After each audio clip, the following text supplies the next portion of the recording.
Part 1. The Signal.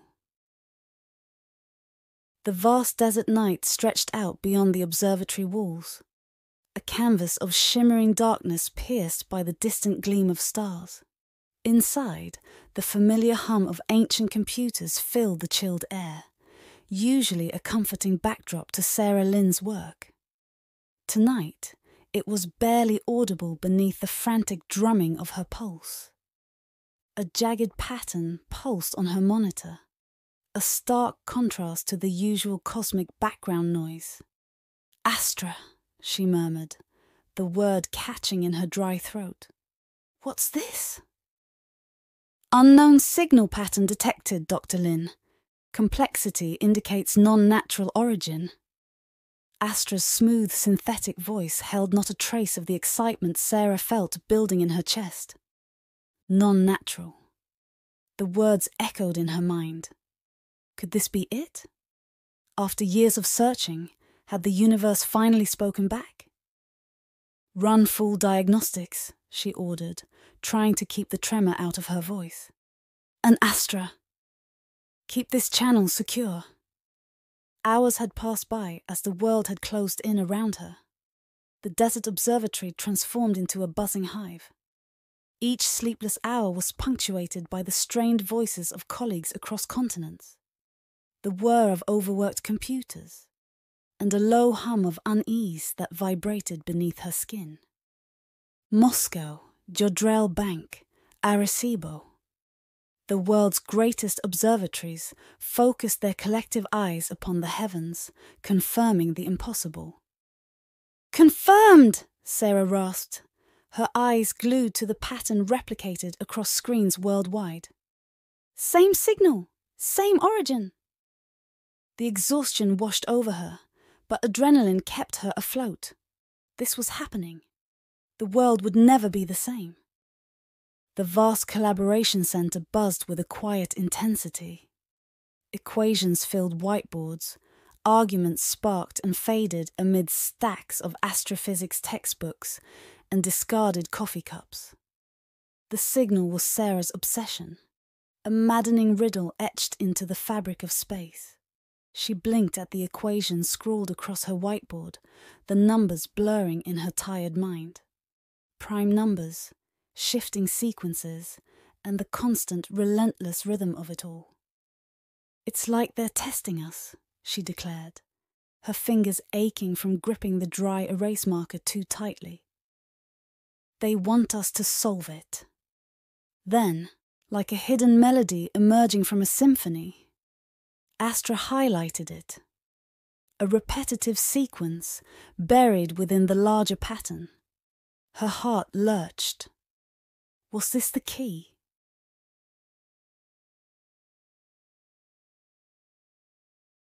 Part 2. Humanity Reacts. Sarah's face flickered across screens in countless homes, her voice strained but steady beneath the harsh glare of newsroom lights. "We are not alone," she stated, the words reverberating across a planet holding its breath. The initial shockwaves of wonder and awe battled a rising tide of unease. Street preachers proclaimed the end of days, while hopeful crowds gathered in public squares. Eyes turned skyward as if expecting an alien armada to descend at any moment. Old conflicts simmered, overshadowed by the looming question: who were they, and what did they want? Weeks bled into months, the signal an omnipresent thrum in the world's consciousness. A hastily convened global summit buzzed with barely contained tension. World leaders, once rivals, sat shoulder to shoulder in a hastily converted sports stadium, bathed in the relentless glare of media attention. Sarah, catapulted into the role of advisor, tried to convey the slow progress of deciphering the signal. "We believe it's an invitation," she stated, trying to ignore the skeptical frowns from several military commanders. "A test of sorts." "A test with what as the prize, Dr. Lynn?" a world-weary voice cut through the murmurs. The Russian delegate's eyes were sharp, his tone laced with suspicion. Peaceful first contact or surrender? Society fractured and morphed under the weight of unanswered questions. Tech companies raced to innovate, spurred on by the potential of alien knowledge. Conspiracy theories bloomed on the internet, promising hidden truths and sinister intentions behind the extraterrestrial broadcast. For Sarah, time warped strangely. Sleep became a fitful series of naps amidst blinking monitors and frantic calculations. Astra, her constant AI companion, hummed reassuringly, processing vast datasets, while Sarah battled exhaustion and a sliver of growing doubt. Had they been wrong all along? Part 3. The Fallout. Sarah jerked awake, the insistent chirp of an alarm cutting through her bone-deep exhaustion. Blinking at the screen, she felt a jolt of disbelief. The signal. It had shifted. No longer a simple pattern. It had expanded into something far more intricate, a complex mathematical tapestry pulsing with unexpected urgency. "Astra, is this?" she gasped, not daring to finish the thought. "Signal complexity has increased exponentially," Astra confirmed, the usual placidity of the AI's voice laced with a hint of surprise. "This is unprecedented." The news rippled outward at terrifying speed, warping into sensational headlines and fueling further social unrest. Leaders of fringe movements once dismissed as radicals gained alarming influence. In a city ablaze with protests, a demagogue's voice echoed from hastily erected loudspeakers. "This is proof. They are not saviors but conquerors, testing our weakness." The crowds roared back, their desperation fueling the flames of fear and division. Sarah's apartment was a dim sanctuary in a world gone mad. She stared at her reflection in the darkened window, barely recognizing the gaunt face and haunted eyes staring back. An unread text from her sister blinked on her discarded phone, filled with worry and gentle pleas to take a break. "I can't," Sarah whispered, the weight of the world crushing down upon her. The signal was changing with alarming speed. With each breakthrough came the mounting terror that they might be solving their own doom rather than unlocking the gates of intergalactic communication. Part 4. The Brink. The Collaboration Center thrummed with an almost manic energy. Sarah, fueled by caffeine and adrenaline, stared at a holographic projection of the signal. It pulsed with a strange, mesmerizing rhythm, drawing her in even as her instincts screamed a warning. "This isn't just mathematics anymore," she murmured, her voice tight. "It's evolving into something else. A language, perhaps." Her team, pale and unshaven, shared her grim realization. They were no longer just solving a puzzle. They were deciphering instructions. Instructions leading to what they couldn't yet fathom. In hidden bunkers and grand summit halls, a new countdown began. Sarah's best projections made every world leader break out in a cold sweat. The aliens, if that's what they truly were, would arrive in a matter of months. Not years, not decades. Months. Humanity, fractured and simmering with unrest, was woefully unprepared. Old alliances crumbled overnight. Nations poured resources into last-ditch defense projects, even as others frantically scrambled to translate the signal, yearning for a diplomatic solution. "Dr. Lin, urgent transmission from the Chilean observatory!" Astra's voice snapped Sarah out of her exhausted doze. Her heart slammed against her chest. Had the aliens received their decoded message and responded in kind? But what unfolded on the screen was not a reply, but a horrifying realization. Miscalculation, Sarah choked out, the room spinning around her. Massive energy surge detected at the signal's origin point. Our projections were wrong. Their invitation hadn't been a greeting. It had been the activation sequence for some unknown alien technology with Earth squarely in its path. Part 5. Reversal of Fortune. The world held its breath.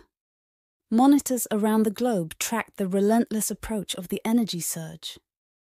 Every doomsday scenario Sarah had ever discarded in the optimistic early days of discovery now flickered through her mind with agonizing clarity.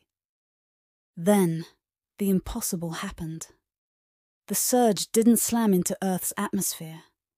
It pulsed and veered away, dissipating into the vast emptiness of space as if it had always been headed elsewhere.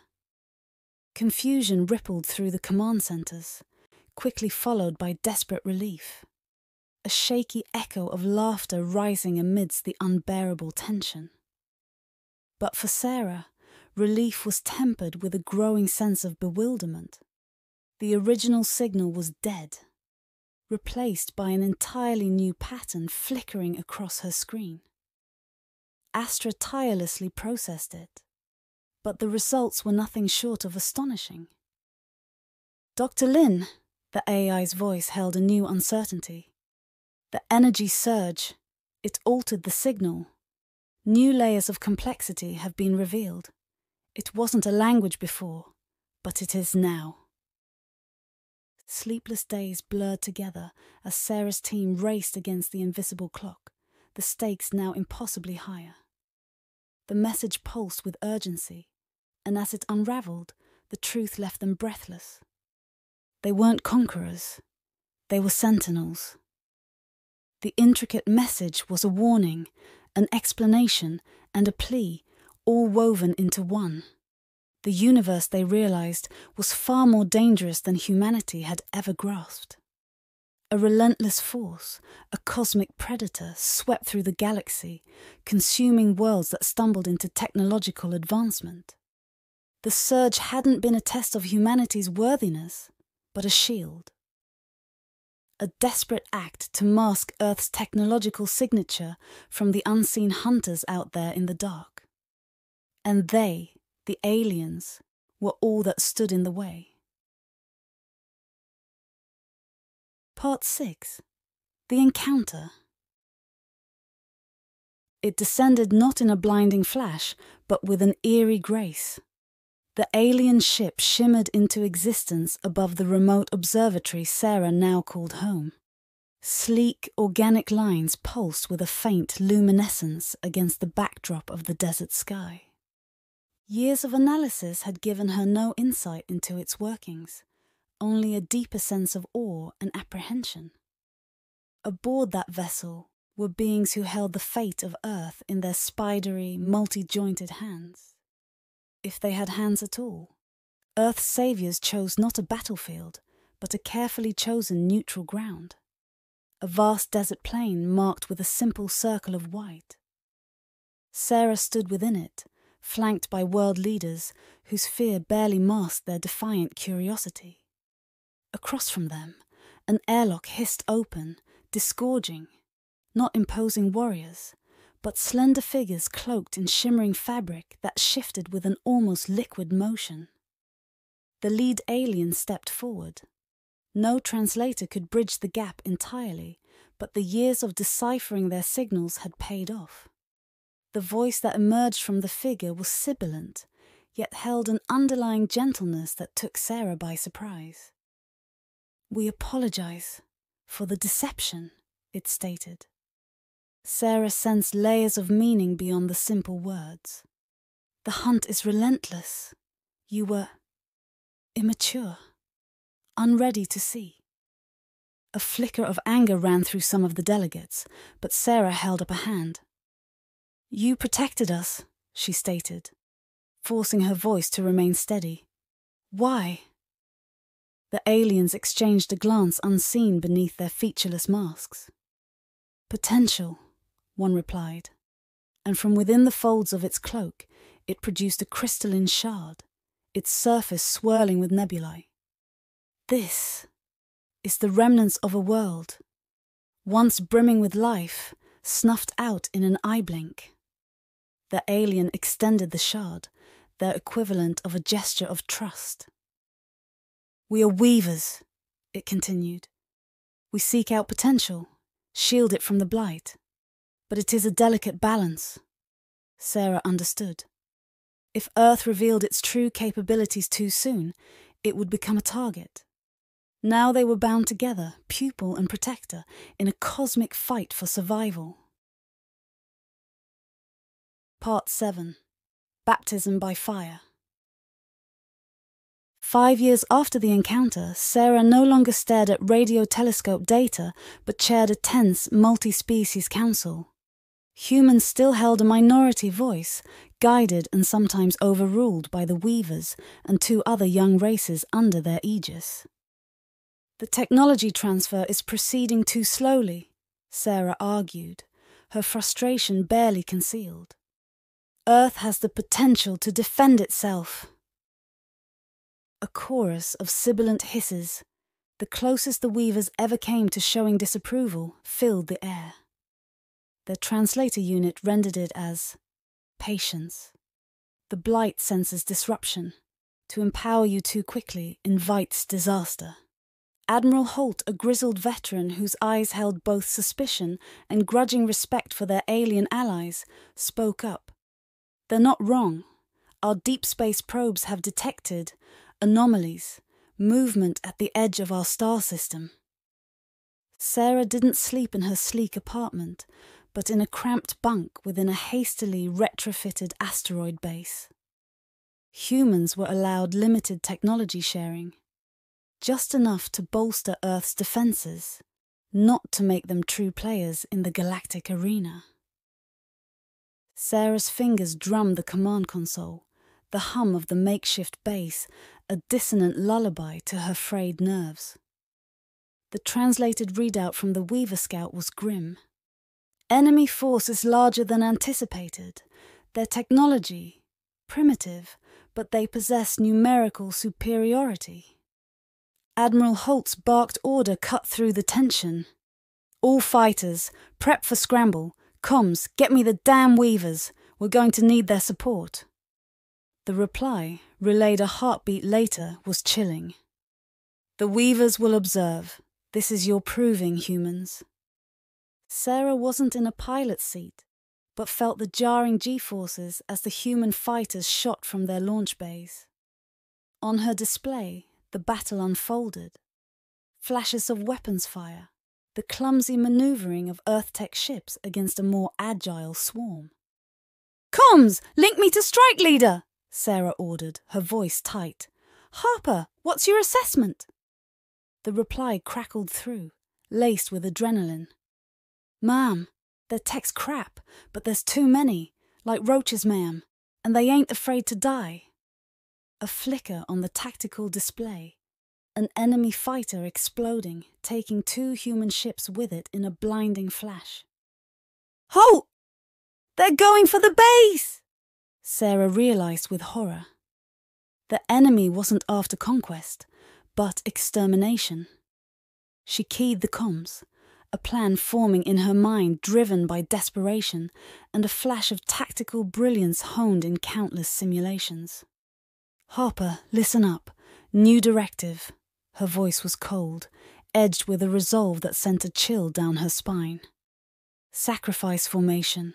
Draw them toward the asteroid's core. Detonate the charges on my mark." It was a gamble, using their own base as a weapon. There was a hesitation, then Harper's grim reply. "Understood, ma'am. For Earth." The asteroid base wasn't destroyed, but a chunk of it was sheared away, revealing the half-completed fusion drive at its core. Sarah watched as the overloaded drive detonated, not with blinding force, but in a pulse of radiation that washed over the battlefield. The enemy ships went dark, their primitive systems fried. It was a brutal victory. "Scan for survivors," she ordered, her voice hoarse, "and get me those damned weavers back on the line." The weaver delegate's voice held grudging respect.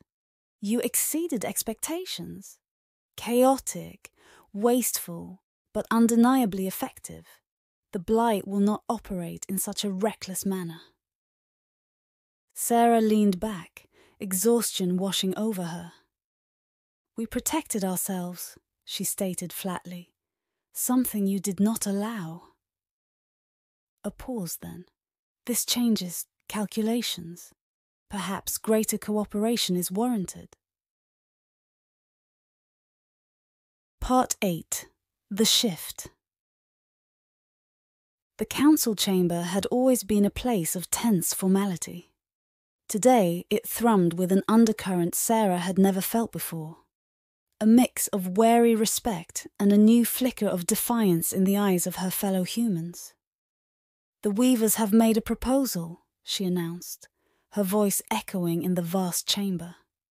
"Increased technology sharing, joint research facilities, even limited training of human personnel aboard their own vessels." A wave of murmurs, both excited and apprehensive, rippled through the representatives. Before they could erupt into debate, Sarah raised a hand. "They have conditions, strict oversight, adherence to guidelines far more stringent than we've faced before." Admiral Holt snorted. "Guidelines designed to keep us hobbled, no doubt, while they maintain superiority." Sarah nodded, her expression grim. "Perhaps. But they also fear what we might unleash if left to our own devices. We proved that in the battle." Her quarters were no longer a cramped bunk, but still Spartan, a reflection of her own restless spirit. Staring at the holographic projections detailing the Weaver proposal, Sarah felt the weight of responsibility like a physical burden. Agreeing meant more weapons, more knowledge, and more control. Refusing meant risking isolation, making Earth a target for every predator sensing weakness. But could she stomach leading her people down a path where progress came hand in hand with a different kind of shackle? Sleep evaded her. At dawn, she keyed in her decision, the simple act sending ripples outwards that would reshape the future. Decades, not years, marked the passage of time. Sarah, her hair touched with silver, moved through gleaming laboratories where white-coated human scientists mingled with slender, inscrutable weavers. The products of this uneasy collaboration were terrifyingly sleek. Warships bristling with hybrid tech, fighters that pulsed with both human ingenuity and alien precision. In the vast shipyard orbiting Earth, a new flagship took shape, its design defiant, bearing the hallmarks of human aesthetics alongside the flowing lines of Weaver tech. Yet Sarah noticed the Weaver personnel were fewer now, their roles shifting from overseers to tense advisors. Sarah stood on the bridge of the newly christened Valiant. Not as an admiral, but an observer, a role the Weavers insisted upon.